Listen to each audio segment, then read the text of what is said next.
Area E is on information technology.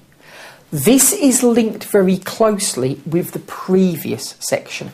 It's basically about how can you use information technology to speed up your business processes.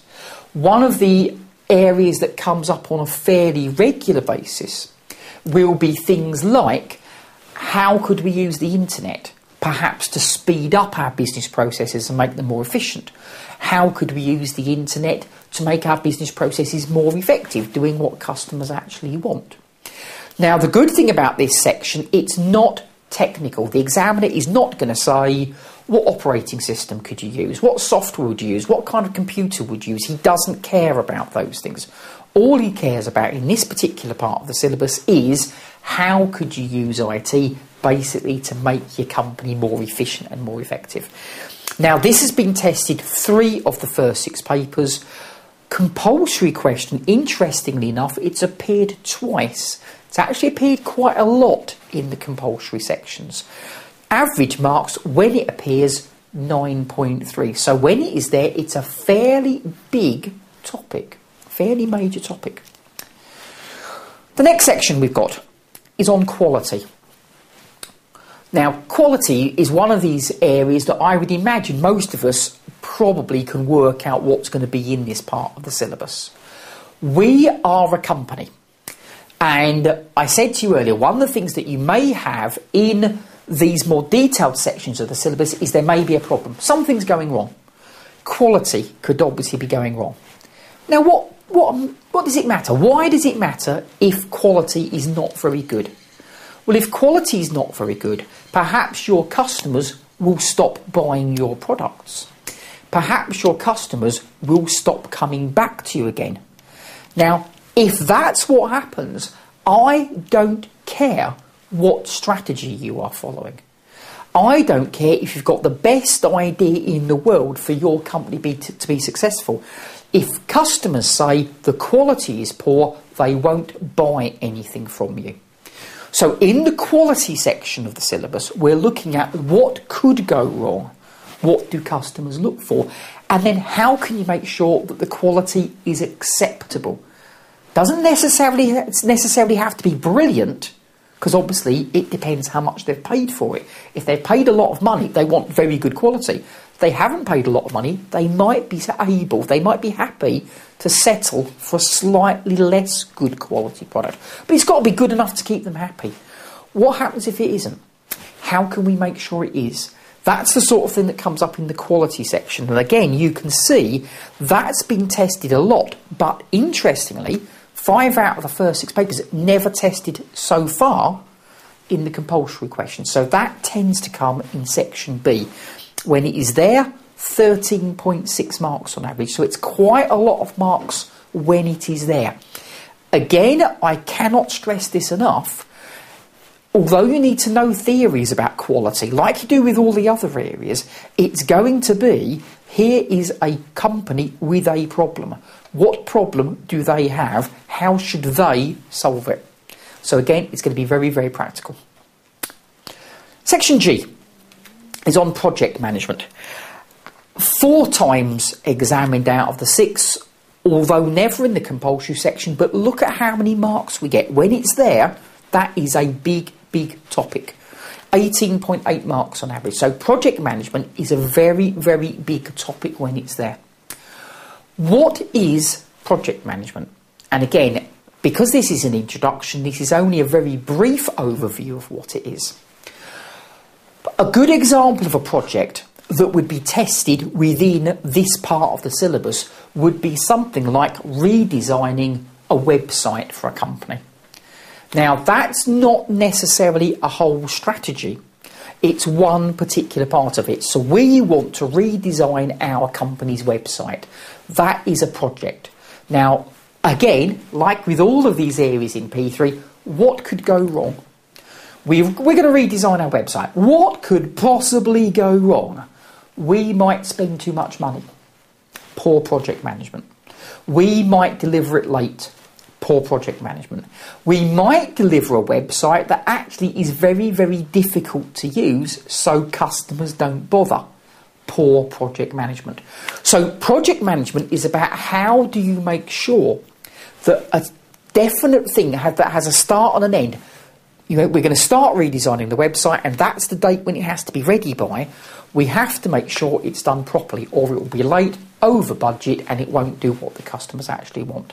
So project management, again, you can see tends to be in the second half of the exam in section B, one of the optional questions.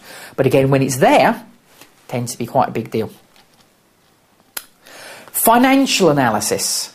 Financial analysis, numbers, ratios, profitability ratios, liquidity ratios, gearing ratios, non-financial ratios. Although it says financial analysis, I would include non-financial analysis in there as well because it's still numbers. All 6 papers, compulsory question, all 6 papers, often in some of the other questions in this optional section as well. That is going to be on the exam because it's on every exam. When it's there, 10.8 marks, and they are relatively straightforward marks. The marks are for saying, what do the numbers mean? There are some marks for calculating things, and the kind of numbers you'll have to calculate: gross profit margin, net profit margin, current ratio, acid ratio, gearing ratio. Not complicated stuff that you've all done in other papers, but the key thing is, so what does it tell you? The gross profit margin is falling. Why? And what can the company do about it? The quick ratio is below 1. Should the company be worrying? And if so, what should they be doing about it? So that is a key bit of the exam. Although I'd like to say it's only 10.8 marks. 10.8 marks is a lot anyway. But the key thing there is, if you want to be an accountant, then surely one of the core skills you need is to be able to deal with the numbers. That's always an area that markers look at very closely to see how students have dealt with the numbers. They're often not dealt with very well, let me tell you. And the final area of the syllabus is about people. We might need to recruit some people. We might need to train some people. We might need to appraise some people. We might need to motivate some people. There are lots of different things that we might need to do as far as people are concerned. Now, like all of the Section B questions, business processes, quality, people, all those kind of things, they can all be a little thing that is going wrong. So you've got an internet site that's going to go up late. You've got an appraisal that's being done badly. So it could just be one time it's going wrong, and we have to say, here is the problem and here's what we're going to do about it. So that appraisal wasn't very good. Let's say why it wasn't very good and what you should do in the future. Or any of these areas could impact on the strategy. Let's just say, for example, that you are a chain of shops. Your big strategy to make you different from everybody else is how good your customer service is. Come and buy from us, come and shop with us, because our customer service is brilliant. Well, that means you are relying on your people. You're relying on your staff. So if your staff aren't very good, that's actually going to make your strategy fail. Customers will come to your shop expecting good customer service and they won't get it because the staff haven't been trained or the staff aren't motivated or for whatever reason, and your entire strategy will fail. So with all of these topics, all these syllabus areas, D, E, F, etc., you could get a question which is about a small part of the company, as I say, the internet website being redesigned, or it could be something that might make your entire strategy succeed or fail. People, very, very popular topic. 5 of the first 6, compulsory question twice, and when it is on there, look at how many marks we've got, 16.6. So although there are a number of different syllabus areas, there are a lot of big point scoring areas. It's not like the examiner never tests part of the syllabus and only tests some of it. He tests the whole thing. So you need to be aware of the whole syllabus and how it all works. The key thing to remember is as we have said in other videos, it's practical. What's the problem here? People, business processes, quality, whatever it is, what's the problem here? What are we going to do about it?